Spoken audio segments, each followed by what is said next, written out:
Hello everyone, this is the beginning of Adult Health 2. We're going to start really simple. I've tried to break everything up this semester. I'm going to pre-record all your lectures so that when you get in class we can have discussions and answer questions.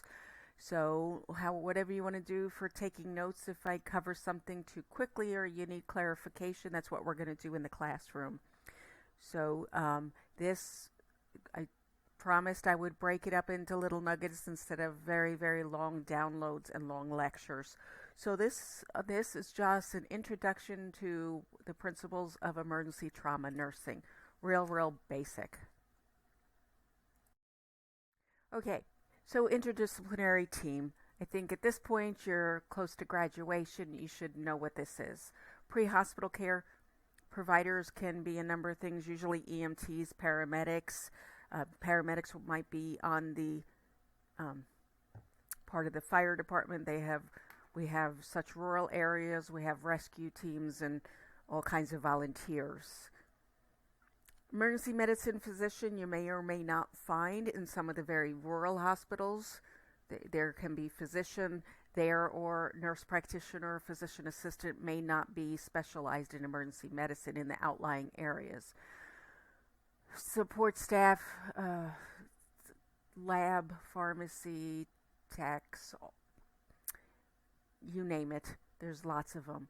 Specialty for nursing that you might encounter in the emergency room would be a forensic nurse examiner for multiple types of abuse. And then psychiatric crisis nurse team. I've not encountered that oh yes, I have. Usually when I've encountered them, it's not been that they were not hospital employees. They had to be called in and do an evaluation. Okay. The concept of emergency nursing. Emergency is used for patients who require immediate action to prevent further deterioration or stabilization of the condition. As we talk a little later about the different levels for trauma centers or emergency rooms, we can get into that a little more.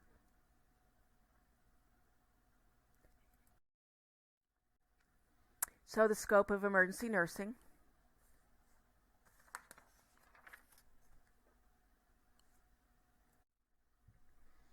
Immediate action to treat the patient, crisis intervention, emergency condition irrespective of age group, and I added ability to pay, to treat a wide variety of illnesses or injuries ranging from sore throat to heart attack. Anyone that's worked in the emergency room or been to the emergency room themselves understand if somebody comes in, they need to stabilize them. People will come in for numerous reasons.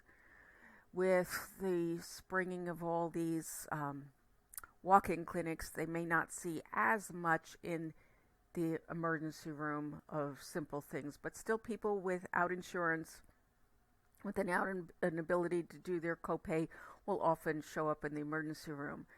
The rural areas, not so much as in more of the cities. In the cities, a lot of the homeless will come in for numerous reasons. They may have excuses to come in. It just be trying to get out of the cold, out of the weather. Crisis intervention, you'll see things from different types of abuse, suicide attempts, stabbings, a wide variety of things. So the emergency room nurse needs to be very familiar. Think of all the vulnerable populations, such as the homeless or very young or abused, psychiatric patients, things like that are very vulnerable populations. The principles, airway.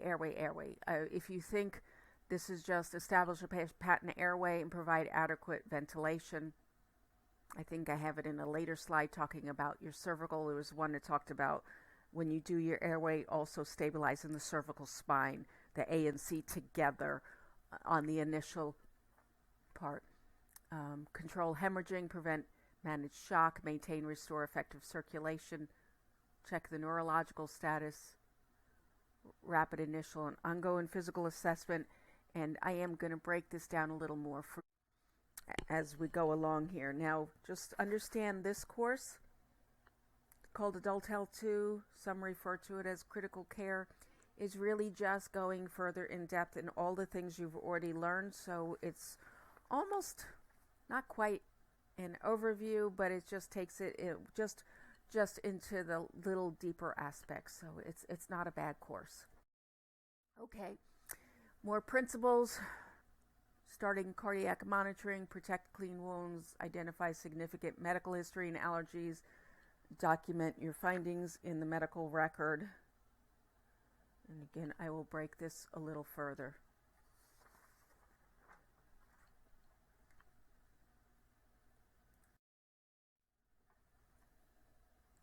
It's just some easy things: early detection, early reporting, early response, good on-scene care, care during transportation, transport to definitive care.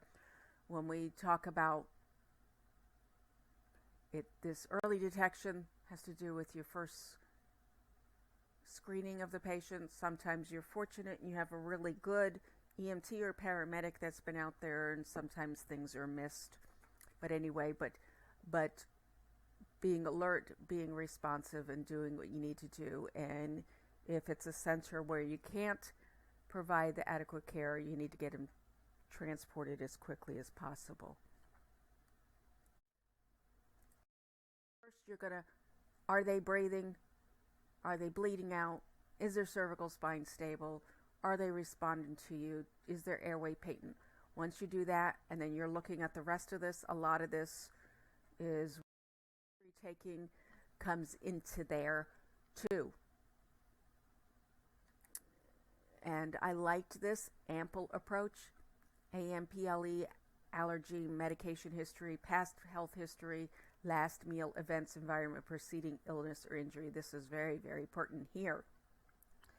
Now, just because it has it in this order doesn't mean this is the order you have to do it in. This is an acronym to help you remember key things that you need to address and take note of.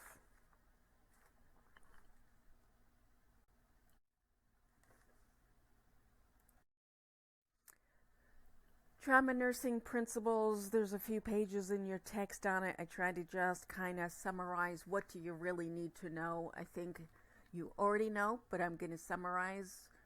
Injury prevention. Nurses, as I'm always preaching, are educators. We teach prevention, we teach health promotion, we teach getting care. So injury prevention is part of teaching about ATVs, especially in the area like this, and injury prevention with wearing helmets and safety and things that people don't think about.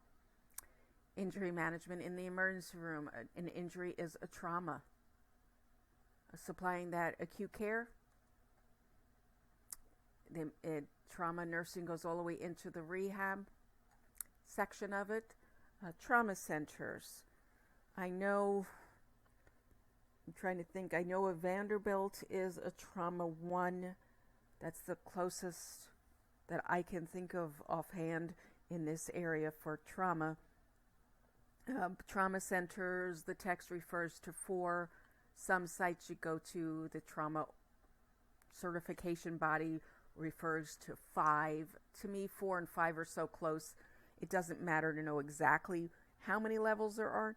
It's really, we'll just go 1 through 4. Level 1, trauma center.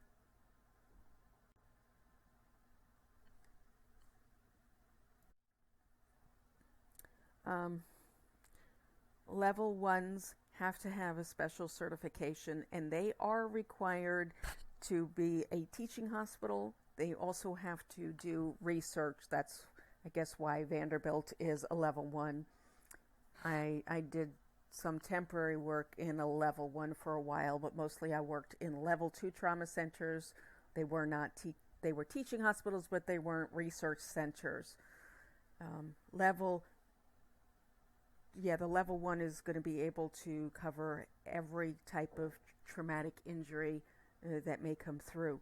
A level 2 treats the majority of them, has to transfer some.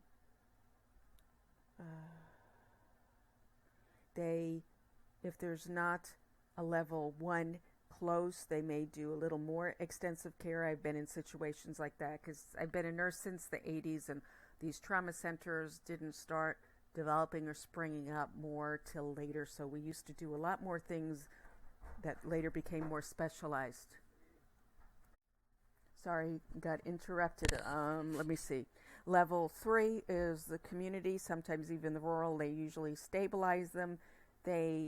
Level 3 usually has a general or orthopedic surgeon there. I know Hillside now has that, and they may be able to do some surgeries. They might have to do, if it's an emergency situation, to stabilize enough for transfer. Level 4 to 5 or more in the rural, and very, very remote might be a 5. They may not, those are the ones that usually will have a physician, but not necessarily a specialist, emergency room specialist. They're really treat and stabilize the really sick and transfer them on.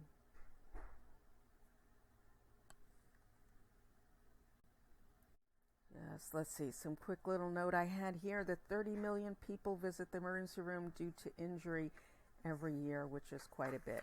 Now, I told you this was going to be pretty. The last slide, I just did some pictures here distinguishing different types of emergency rooms. This is top picture is what a trauma room would look like in an emergency room. I don't know if you've ever seen one. Everything you're going to need. This is just a basic emergency room here. The bigger the hospital, the more complex the hospital, you're going to have specific rooms. I've worked in emergency rooms where we had eye room, a trauma room, a heart room, depending on what was going to be coming through. Sometimes you used a room for something and you'd get the call from that an ambulance, something's heading in, and you'd have to move things around. This is just 2010, but just getting you some idea, because pediatric, of course, is in a world of its own. Not everybody does pediatric trauma. There's not a lot of pediatric trauma centers. And you can see they kind of combine the 4 and the 5. As I said, this is going to be just a real simple overview, basic things, and the next couple of breaking up into small lectures. So that's the end of chapter 8. Thank you.